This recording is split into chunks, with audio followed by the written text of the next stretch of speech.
Grabe ang init, magra-ride tayo. Grabe ang init.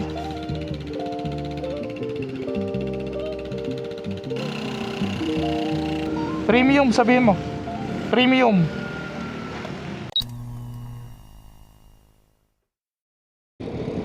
Hey guys, what's up? It's me, Casual Riding TV, and we're back with another vlog. Kasama natin today yung kapatid ko. Ayan, nag-aaral pa lang magmotor yan. So may mga, isa lang naman. May isang vlog ako, nakasama ko na siya na nagmomotor. So right now gamit niya si S125. Well, yan naman talaga yung purpose kung ba't natin kinuha yung motor na yan sa Manila, kundi para ipagamit sa kanya habang naka-sem brake. So ayan, kamusta naman guys? Okay pa ba tayo?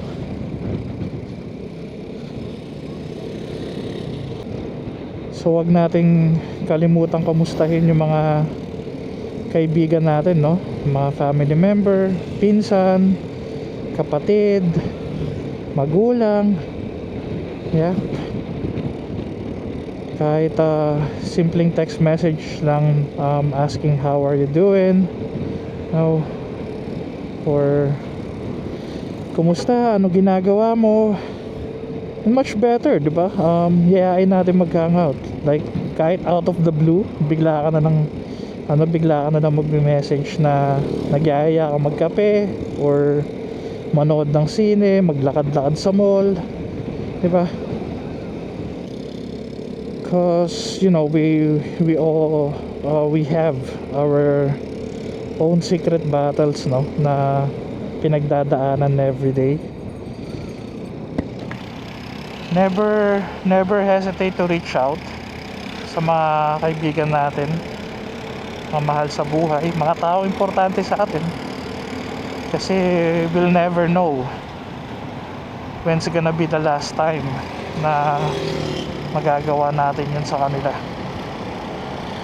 So yeah, November 1st, it's the time of the year again. So dalaw tayo sa mga lolo't lola natin or sa mga mahal sa buhay natin na sumakabilang buhay na. Tagalog na Tagalog, ang hirap. But yeah, it's the time of the year na magsisindi tayo ng kandila para sa kanila, aalalahanin sila, diba? Pagdadasal, kaya right now sa ride namin na to, papunta kami ng San Antonio or San Narciso yata yun. Nauna na sila Ermat doon, and nakapag-decide kasi ako na sabi ko magmomotor na lang, tapos magwa-vlog na lang ako. Kasi mas madaling-dalhin yung motor kaysa sa kotse. Hirap ng parking. Yung brand pinag-iisipan pa namin kasi parang Revenant, parang I don't know, parang hindi naman namin pina-focus yung item or yung product to be highly focused on riding, kasi pwede na balak din namin like gumawa ng mga jersey like designed for e-gamers, mga ganyan, di ba? So yeah, that's gonna happen soon. I'll keep you guys posted. Sa ngayon, ang gusto kong jersey, yung jersey nila Amor Solo angas I don't know kung club jersey yun or what, but yeah brother, tell me how to acquire one or how to earn one. Kasi kung club jersey yan, I don't know, what do I have to do? Pwede ko ba siyang bilhin? Medyo madilim yung ulap dun, no? Sana wag naman umulan, kasi bad trip yan. Dalawang sementeryo pa pupuntahan namin. Gawa natin ng mga videos sa pang montage niya.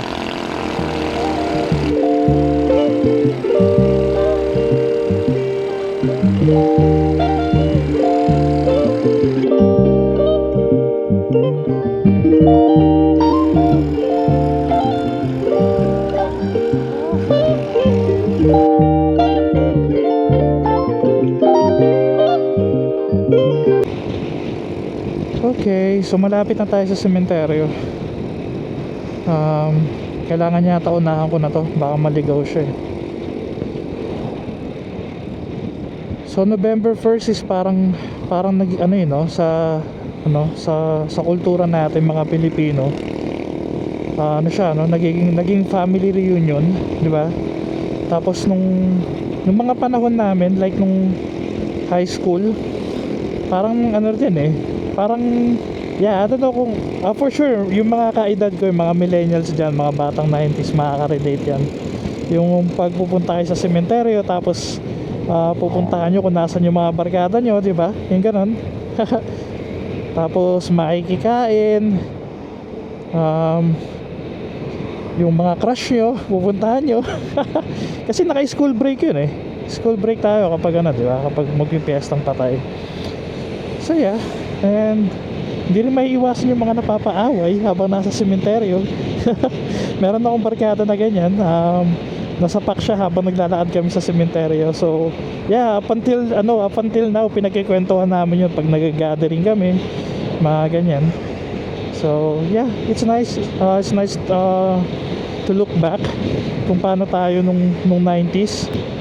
Tapos yung mga naglalaro ng kandila habang nasa sementeryo, yung mga gumagawa ng mga bola-bola. Tapos before, as in tatagal ka talaga eh, no? Ang visit sa sementeryo kapag piyestang patay, umaabot ng like from morning to night. Ngayon parang sobrang busy na ng mga tao, sobrang busy na natin, dami na natin ginagawa, or ang dami na natin kailangan pang gawin or pupuntahan. Hindi na natin nagagawang mag-stay ng ganong katatagal. Actually kung titignan mo sa kung paano yung mga sasakyan ngayon, parang walang masyadong lumabas ngayong piyestang patay kasi wala yung inaasahan ko na traffic. Dito kasi sa area na to, or dito sa amin sa Zambales, kapag piyestang patay, hindi lang naman holiday na piyestang patay talaga na yung mga tao is nagpupunta ng sementeryo. Ang dami ring mga taga south na nagpupunta rito para magdagat kasi syempre long weekend nga, di ba? So yeah, doble yung volume ng mga turista na nandito sa Zambales. So right now parang medyo surprising na parang ang konti ng mga sasakyan, or baka dahil maaga pa, I don't know. Go.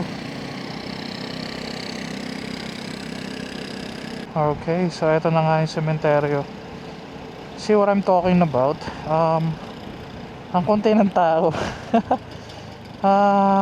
Yeah, last year as in jam pack talaga, ang dami. Tapos ngayon parang ano lang, parang hindi November 1. Well, yung iba din naman kasi hindi na sila nagpupunta na eksaktong November 1. Nagpupunta sila like 31st or 30, or yung iba November 2 na.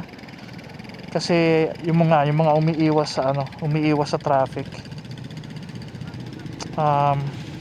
So it seems like mas marami ng tao gumagawa nun ngayon.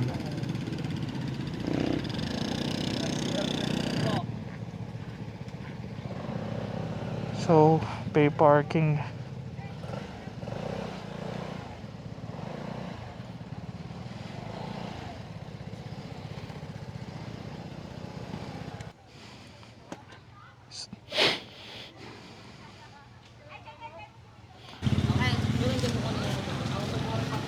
So nakasalubong pa namin sila Ermat. Pauwi na raw sila. Na late na kami.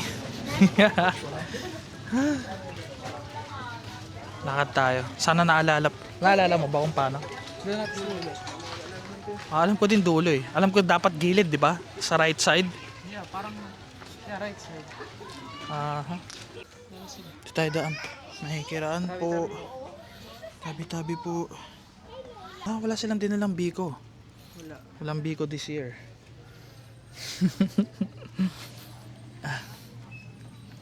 Grabe ang hirap ng parking. Ano ba yan?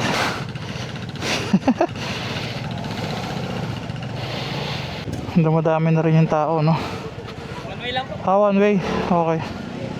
One way lang pala. Muntik na. Laki siguro ng kita na itong mga to, no?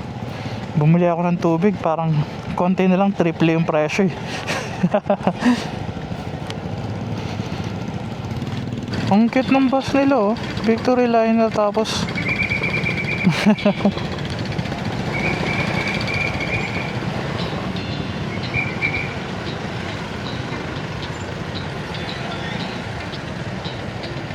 kumakaway-kaway pa si ate.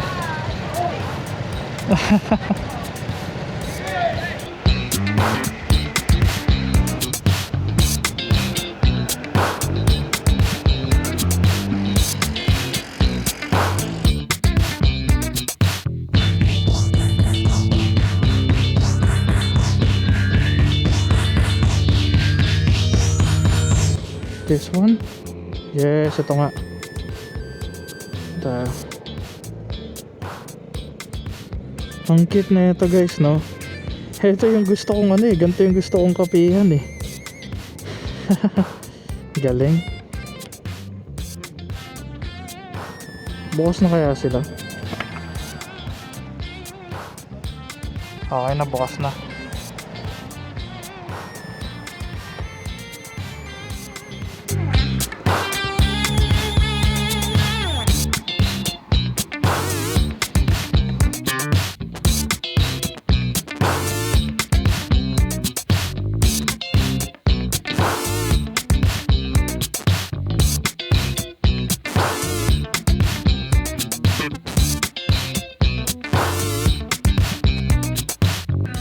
Hindi ako tamad tanghali ng gumising.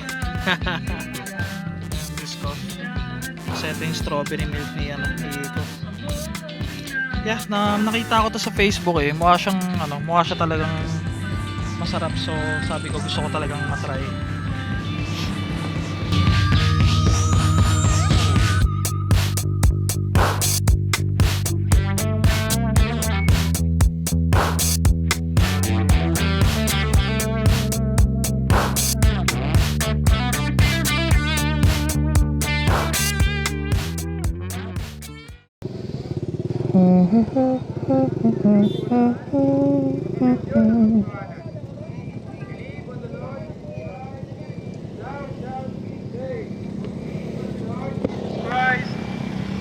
Daming kainan dito. May Sam's Pizza po.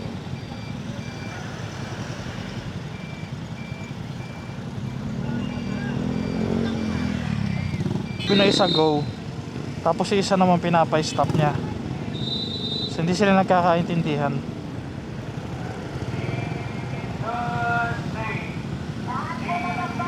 Doko. Dok 200. Doon na lang kaya tayo mag-park. Sa kalsada. Sa kalsada.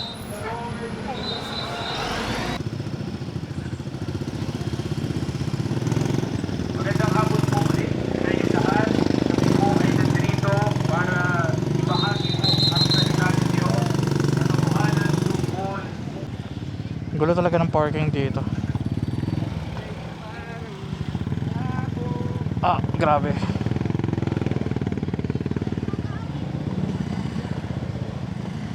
Hanap na siguro tayo dito sa bandang.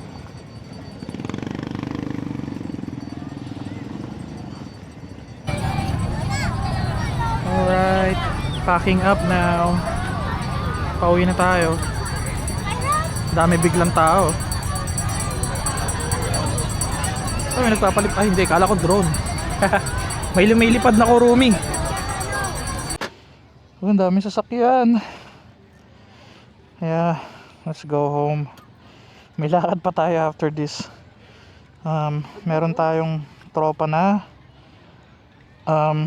galing ibang bansa, tapos umuwi ng umuwi dito sa atin. And makikipag-meet. So yep, sulit na sulit ang weekend natin ah. Coming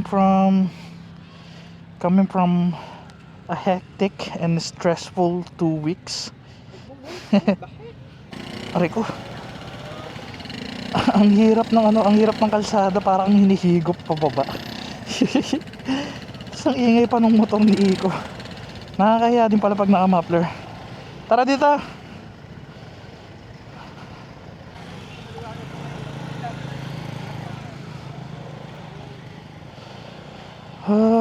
Biglang dami ng tao. Kanina alam mo wala masyadong pupunta eh. Sila mama eh. Nagulat siya eh. Natakot eh.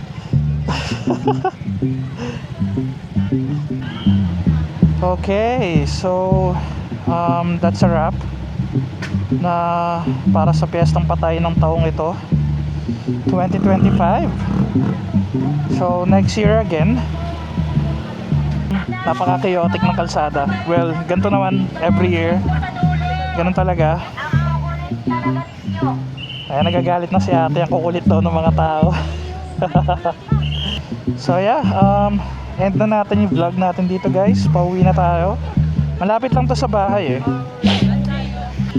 Okay, so yeah, see you guys next year. Thank you for joining us today sa ride namin, sa bonding namin.